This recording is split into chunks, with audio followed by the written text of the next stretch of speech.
Hello everybody. Day 4. I had a great day. It's a Sunday before Memorial Day, and yeah, went into the academy, had a private lesson with a good friend of mine, Brandon, who actually came down from Cincinnati to take a lesson, and then came over here and helped fix my air conditioner. So God bless you, you're awesome. The thing I want to talk about today is Jiu Jitsu and life and death. I've been thinking a lot today about the passing of Grandmaster Pedro Valente. He passed away yesterday. I'm not really sure of the circumstances. I had a chance to meet his son, Pedro Valente, years ago. I want to say like 1996, when he was a black belt. Very briefly, I'm sure he probably doesn't even remember it. We've had some correspondence since then. I did an interview with him on our podcast, the Jiu Jitsu Lifestyle podcast. Him and his two brothers, phenomenal guy, and really good representative of Jiu Jitsu. I look up to him a lot. And his father, Grandmaster Pedro Valente Sr., passed away yesterday. I'm not sure what the circumstances were. I'm reading from BJJ Eastern Europe. Says basically that passed away at the age of 78. He had battling a life-threatening disease. I'm not sure what the circumstances were, for 4 years. Said it was a miracle he lasted as long as he did. So I'm not sure exactly what that was that he was battling, but reading through his accomplishments, I've been well aware of him for many years. I knew he was Grandmaster Helio's very close friend and personal doctor for many years, and I had just the utmost respect for how he's carried himself through his life and what he's done to spread the art of Jiu-Jitsu, and especially through his sons. And the thing that really made an impression on me, as well as what made an impression on me when Grandmaster Helio died, was the feelings and thoughts of their children and the people that were closest to them, and how they were very adamant about don't be sorry for us. I don't have the actual quote in front of me, but the very first post that I saw was from Pedro and his brothers, and I'm assuming his sister, that don't be sorry for us. It's extremely powerful, and I have to believe that it has something to do with the way that the man lived his life. I mean, you can read through his accomplishments.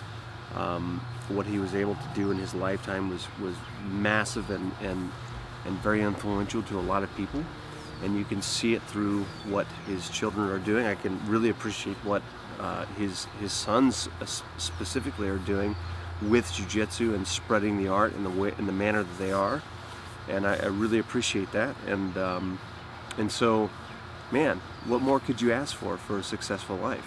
And I hope that I can have at least a small impact on the people around me and on my children. Hopefully that I can be as positive an influence on my children as Grandmaster Pedro was to his, and in that way make a small change in the world, a small change for good.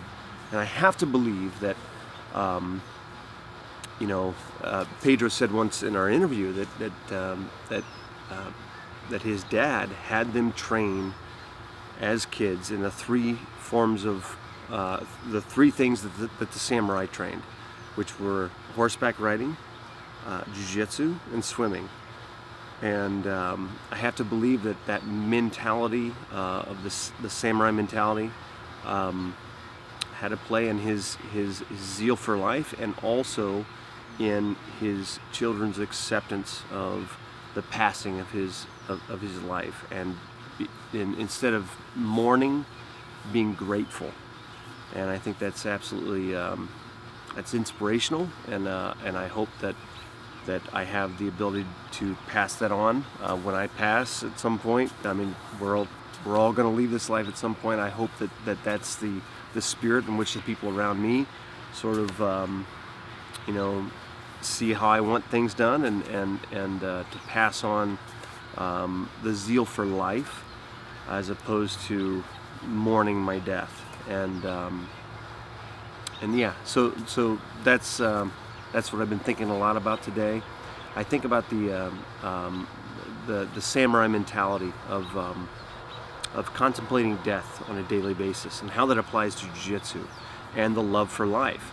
And it sounds very morbid, but when you contemplate death to a certain degree, you're accepting death. You're accepting the fact that you're accepting the inevitable. Why worry about the inevitable?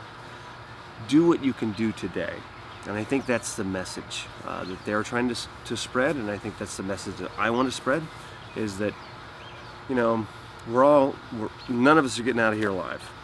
And so make the difference that you can today, and be a positive influence around on the people around you today, and live in the moment. And I think that's what I take away from that samurai mindset, or the warrior mindset.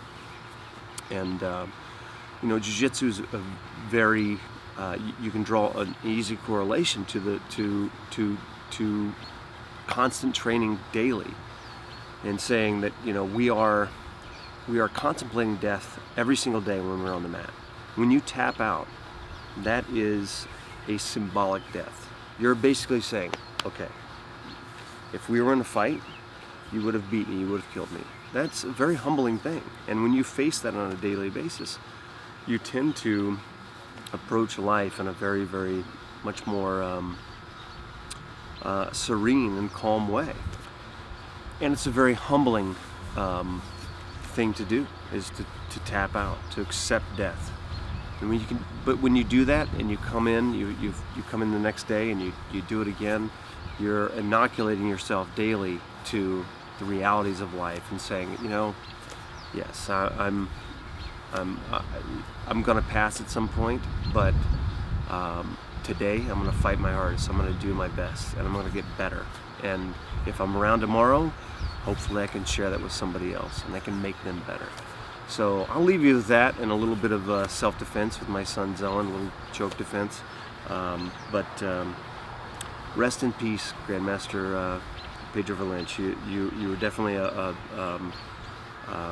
positive figure in our art and in life in general. And I wish I would have had the opportunity to meet him. But I'll have to settle for training with your sons at some point in the near future. So hope you all have a great day, and we'll see you soon.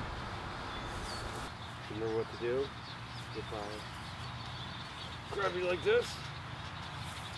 Whoop, pretty good. All right, you gotta take one step back with that side.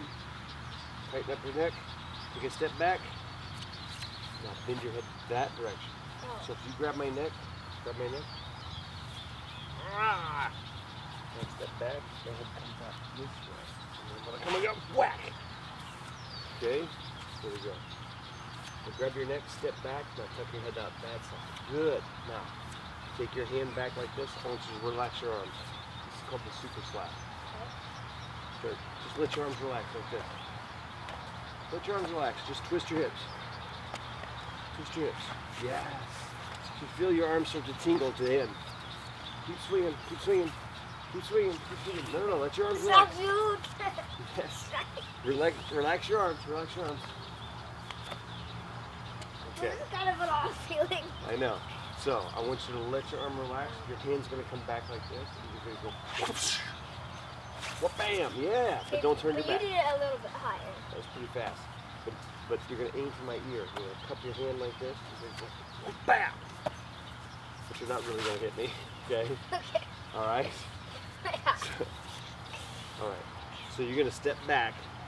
Stretch your neck, step back, tuck your head out. Big slap, go. Bap. There you go. Good. Ready? One more time. Okay. This way. Big step back. Tuck your head out. Schwack. You got a high five. Good enough. Good job.